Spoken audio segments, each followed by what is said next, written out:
राजस्थान के अंदर सबसे हाई प्रोफाइल मामला जो पूरे एक दशक के अंदर देखने को मिला है वो आनंद पाल एनकाउंटर।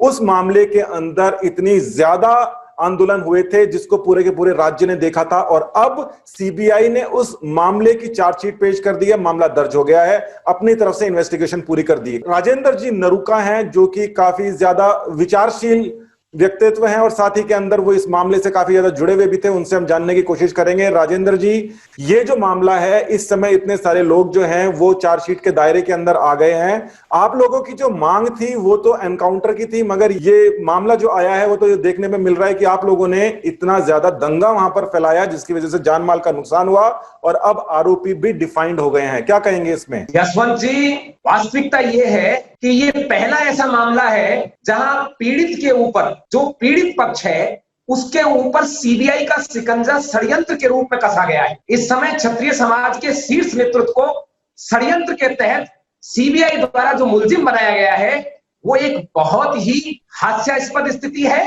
साथ ही साथ एक रोषपूर्ण स्थिति है।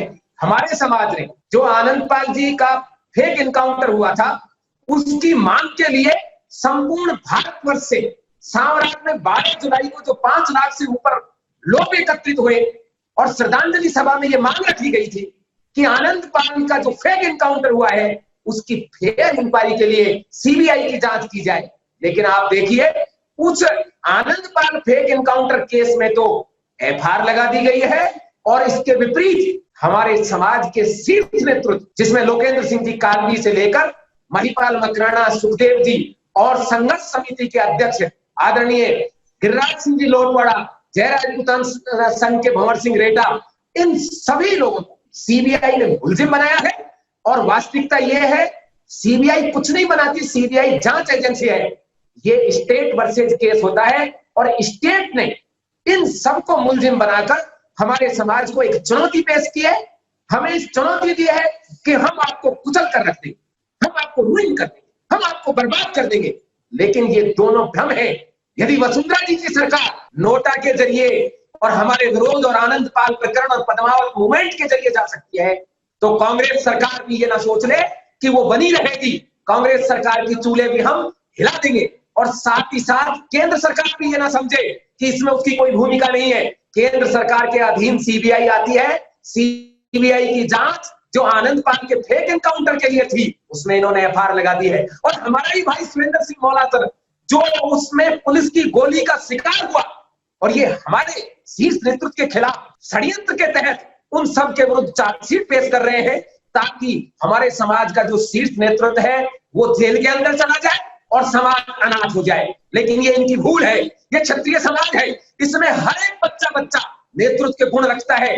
यदि आज गिरिराज सिंह जी लोटवाड़ा, सुखदेव जी, काली साहब, महिपाल या भंवर सिंह रेड्डा को यदि जेल होती है तो सरकार को इस बात को सोच लेना चाहिए, ना तो वो लोग कहीं चले गए हैं और ना वो वक्त कहीं गया है। वक्त बदला है, रक्त नहीं बदला है। राजस्थान की सड़कें नहीं, दिल्ली की सड़कें भी आंदोलनकारियों से भरी मिलेंगी और सरकार को विवश होकर केंद्र सरकार को भी अपनी सत्ता से हाथ धोना पड़ेगा, जैसे राजस्थान में वसुंधरा जी आज बेरोजगार बैठी। राजेंद्र जी, आपने एक तरफा अपनी बात कह दी है। आप ये मानते हैं कि जो एनकाउंटर है वो फर्जी हुआ है, जिसकी इन्वेस्टिगेशन आपने नहीं करी है। उसके बाद के अंदर आप ये कहते हैं कि वहां पे जितने लोग मौजूद थे उनके ऊपर मुकदमे दर्ज हो गए हैं। अगर उन्होंने दंगों को भड़काया होगा तो उनके ऊपर इन्वेस्टिगेशन भी होगी, दंगे भी होंगे। एक तरफा आप बोल रहे हैं कि एनकाउंटर फेक है। आप अपने हिसाब से हर बात को बोलेंगे, आपकी हर एक बात मान ली जाएगी। ऐसा नहीं होता। लोकतंत्र है, इन्वेस्टिगेटिव एजेंसीज हैं, आपका खुद का इतिहास है, आप खुद इसी पूरी की पूरी प्रक्रिया का एक हिस्सा रहे हुए थे। आप हर एक पहलू से अच्छी तरीके से परिचित हैं। कृपया करके ऐसी बात बताएं जो कि लोग सुनकर और अपने आप की भावनाओं को काबू में रख सकें। क्षत्रिय समाज एक अनुशासित समाज, यहां किसी भी परिस्थिति में हम दंगा नहीं भड़काते और ना ही हमारे समाज का नेतृत्व किसी दंगे का समर्थन करता है। हमने पद्मावत के आंदोलन में भी, हमने हर तरह के आंदोलन में कभी भी जनता को या पुलिस प्रशासन को या सरकारी संपत्ति को नुकसान नहीं पहुंचाया।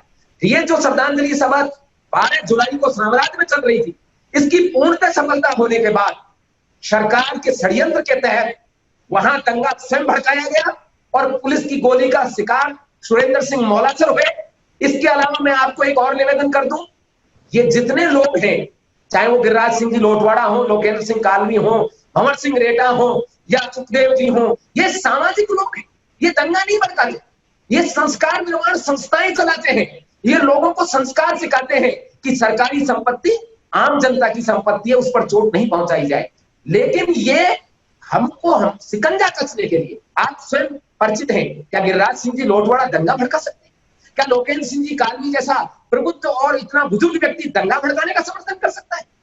मैं पुलिस अधिकारी से रिटायर्ड हुआ हूं, मैं ये भी जानता हूं कि पुलिस किस किस प्रकार से अपनी बात मनवाने के लिए क्या क्या काम कर सकती है।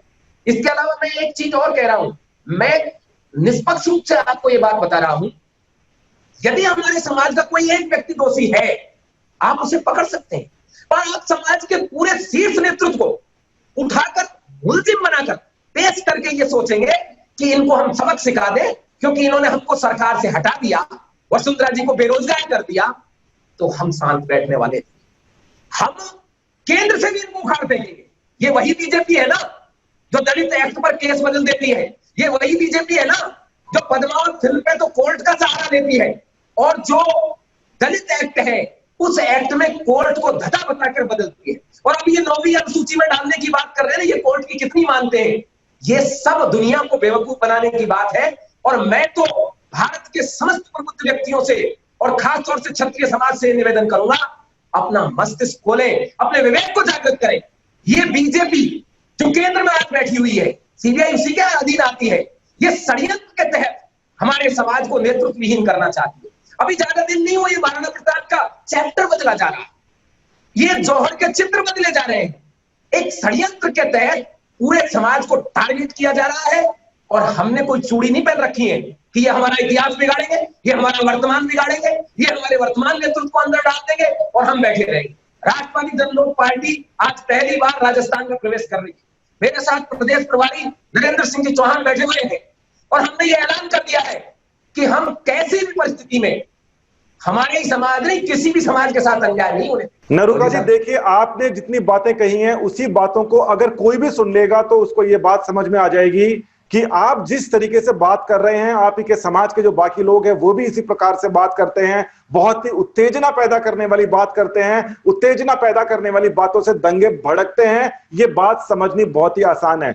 दूसरा, आप सारी की सारी जो चीजें हैं उसके अंदर कभी कहीं से चलकर और कहीं पर पहुंच रहे हैं। अभी आप पाठ्यक्रम के ऊपर आ गए हैं, मूल मुद्दे को छोड़कर राजनीति कर रहे हैं, और साथ ही के अंदर आपने अभी ये राजनीतिक मंशा भी आपने अपनी बता दी है कि आरजेपी यानी कि जो शेर सिंह जी राणा की जो पार्टी है उसको राजस्थान के अंदर एस्टैब्लिश करने का ये एक बेहतरीन मौका है, जिसको आप और आपके जो सहयोगी हैं वो इसको छोड़ेंगे नहीं।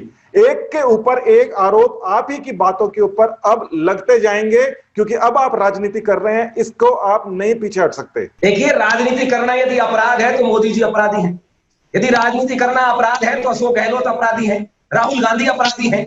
राजनीति अपराध नहीं है। वास्तव में मैं सामाजिक व्यक्ति था, आज भी हूं, लेकिन जब सामाजिक काम ये लोग हमको करने नहीं देंगे, जिन लोगों को राजनीति के लिए भेजा गया है लोकसभा और विधानसभा में, यदि वो चूड़ियां पहन लेंगे तब हमको सामाजिक क्षेत्र से उठकर, नहीं, शेर सिंह राणा को कोई मतलब नहीं है राजनीति करने से, राजेंद्र सिंह नरूका को कोई मतलब नहीं है, नरेंद्र सिंह चौहान को कोई मतलब नहीं है, विजयदीप गौरीसर को कोई मतलब नहीं है। लेकिन यदि ये सामाजिक लोगों का काम नहीं करेंगे और सामाजिक नेतृत्व को जेल में ठूस देंगे, तब ये आवश्यक हो जाता है कि हम राजनीति में कदम रखें, क्योंकि हम राम और कृष्ण के वंशज हैं। सीबीआई ने यदि फेर इंक्वायरी करनी थी, आनंद पाल फेक एनकाउंटर में उसने एफआईआर कैसे लगाई? क्या उसने जान लिया कि वो एनकाउंटर सही था? और क्या ये साबित हो गया कि आनंद पाल गोलियां चला रहा था? आनंद पाल के पास इतने बड़े हथियार थे, कहां है उसकी इंक्वायरी की रिपोर्ट? उसमें तो एफआईआर लगा दी। और सुरेंद्र सिंह मौलासर, जिसकी जान ही पुलिस की गोली से गई है, उसका दोष मेरे समाज के संपूर्ण नेतृत्व पे एक साथ गई। आज इन 24 लोगों के अलावा हमारे समाज का नेतृत्व कहां है? क्या नेतृत्व विहीन करना चाहते हैं? ये बर्बाद करना चाहते हैं। आप कह रहे थे विषय को इधर से उधर, वो मैं आपको ये याद दिला रहा था, 70 वर्ष हो गए, सारी रियासतें सरेंडर कर दी, सारी जमीन जायदाद भूस्वामी आंदोलन के तहत सब कुछ इनको भूमि सुधार के लिए दे दी, लेकिन आज भी इनके लिए हम ही प्रतिबंधी बने हुए। अरे अब तो कांग्रेस बीजेपी खेलो ना, उसमें हमारे को क्यों ये टारगेट करते? और यदि ये हमको टारगेट करेंगे तो चौधरी साहब, चींटी को भी यदि कोई दबाएगा तो वो प्रतिकार तो करेगी, और हम तो प्रतिकार करने के लिए ही जाने। राजेंद्र जी, ये बात मैं आपसे और जानना चाहूंगा कि आपने इन्वेस्टिगेटिव एजेंसीज के ऊपर भी मना कर दिया, क्योंकि आपके हिसाब से क्योंकि कुछ आया नहीं है तो आप उनको भी कटघरे में खड़ा कर रहे हैं। मगर इस समय और आपके पास में क्या चारा रह जाता है जो कि आप करने वाले हैं या कर सकते हैं, क्योंकि सीबीआई से ऊपर कोई जांच एजेंसी नहीं है, और उसके बाद में आप चाहें तो आप कोर्ट कचहरी का रास्ता इख्तियार कर सकते हैं। आंदोलन करने से कुछ होगा नहीं, पहले भी आपने कर लिया है।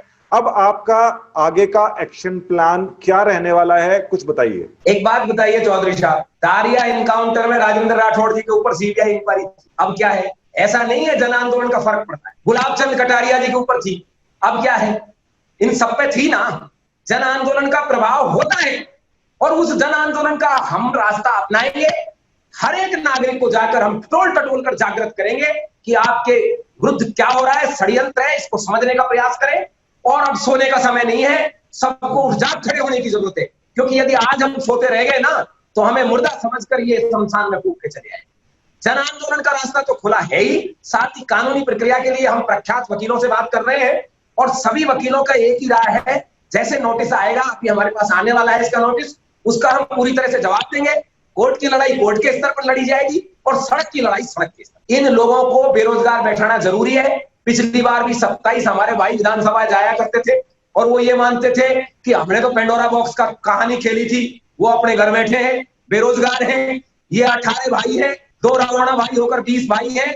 यदि इन्होंने भी अपनी बात विधानसभा में नहीं रखी तो अगली बार इनको भी वहीं बैठना पड़ेगा जहां और कई भाई बैठे हुए। वसुंधरा जी आज बेरोजगार हैं, गहलोत जी को भी संन्यास लेना पड़ेगा यदि सही समय पर कदम नहीं। बहुत बहुत धन्यवाद नरुका जी, ये आपने अपनी बात रखी है, और इससे कुछ सिचुएशन जरूर क्लियर हो जाएगी, मगर जो स्थिति है वो सभी के सामने है। आज ही पता पड़ा है कि 24 आरोपी बना दिए गए हैं, और उसके बाद में हर जगह इसी बात की चर्चा है। इससे बड़ा इस समय कोई मुद्दा नहीं है। जुड़े रहिए हमारे साथ। धन्यवाद, नमस्कार।